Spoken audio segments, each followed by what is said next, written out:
La filosofía contemporánea es el periodo actual de la historia, es el periodo que sigue la filosofía moderna, y su inicio se suele fijar a finales del siglo XIX o principios del siglo XX.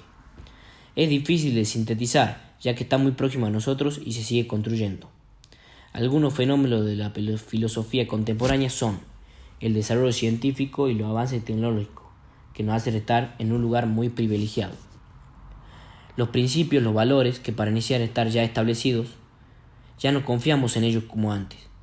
Los grandes sistemas de ideas, ideologías políticas, las religiones tradicionales, ya no parecen invulnerables, ya nadie cree que exista una verdad inalterable.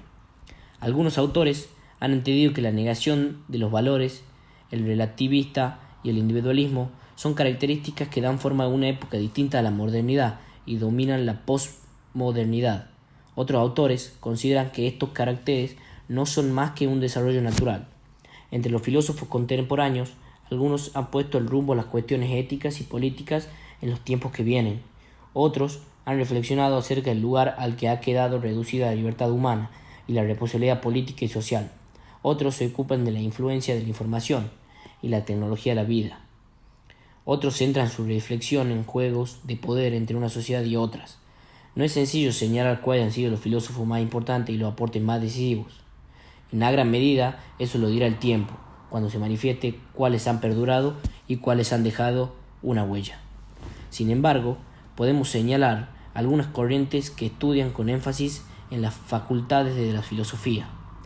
La fenomenología, iniciadas por Edmund Husserl, que nació en 1859 y murió en 1939, y continuada por Maurice Ponte, que nació en 1908 y murió en 1961. Se propone como metodología la ciencia estricta y lo hace a partir de la psicología, pero también a través del estudio y de la experiencia. Existencialismo no es solo una corriente filosófica, sino una línea de pensamientos de la literatura que se muestra en el cine y la segunda posguerra europea. Hace hincapié en la existencia humana y su vulnerabilidad, oponiéndose al idealismo y el realizanismo moderno. Algunos de sus exponentes, como Martin Heidegger, de 1889 a 1976, han insistido en el carácter religioso del conocimiento humano. Otros, como Jean-Paul Sartre, de 1905 a 1980, en su alineamiento marxista y ateo. El pragmatismo es la línea filosófica surgida en Estados Unidos entre los siglos XIX y XX. La validez de una teoría se determina en la práctica. La función primordial del intelecto es permitir su conocimiento a través de la realidad y permitir una realidad eficaz. Pragmatismo se interesa por cuestiones metodológicas, solo cuando la resolución lo lleve a actuar provechosa y eficazmente y sin acudir a las sutilezas verbales. Está inspirada por Charles Sanders Peirce, que nació en 1839 y murió en 1914, William James, que nació en 1852 a 1890, y John T. Way, de 1959 a 1952. Su principal referente en el siglo XX ha sido Richard Rorty, que nació en 1931 y su reciente muerte fue en 2007. Materialismo filosófico es una doctrina sistemática sobre la estructura de la realidad, caracterizada por su oposición al materialismo monista, propio del Diamat, y al idealismo o espiritualismo monistas, del cuño teológico.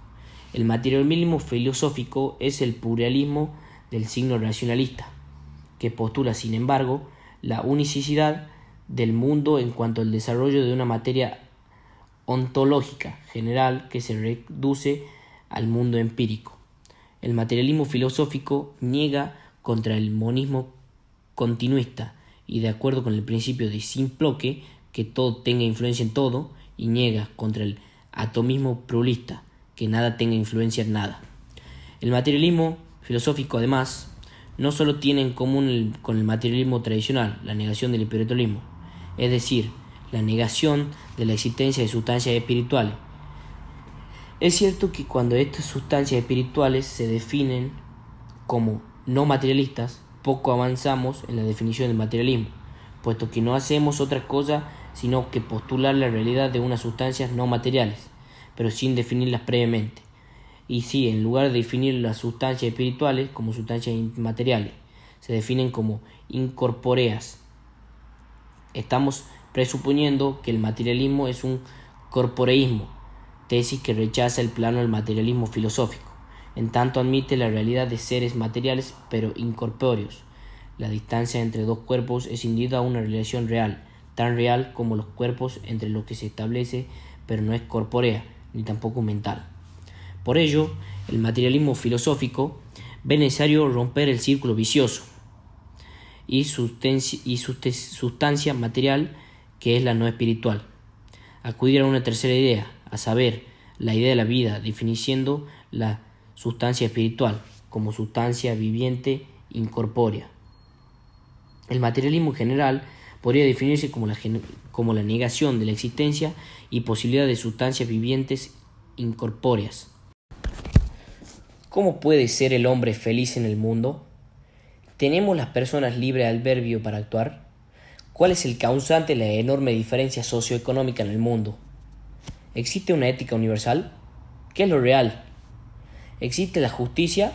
Si es así, ¿es indispensable que en la sociedad reine lo justo? ¿Qué es lo que pasa después de la muerte? ¿Las personas deben elegir a alguien quien los gobierne? ¿Qué es el arte? ¿Existe un arte objetivamente superior a otro o solo se trata de una cuestión de gusto y preferencias? ¿El mundo en el que vivimos es un mundo real? ¿Debe reforzarse a los pueblos del mundo a seguir un único conjunto de valores o cada uno debe decidir los suyos? ¿Existe alguno como los derechos humanos? ¿Qué es el bien? ¿Cuáles son los iniciativos para actuar bien? ¿La ciencia siempre elabora conocimientos verdaderos? ¿Qué es el tiempo? ¿Cuál es el sentido de la vida del hombre en el mundo? ¿Hay algo como un Dios? ¿Es el amor algo natural de los seres humanos o es una creación cultural? ¿Está todo escrito o las personas hacen su propio destino?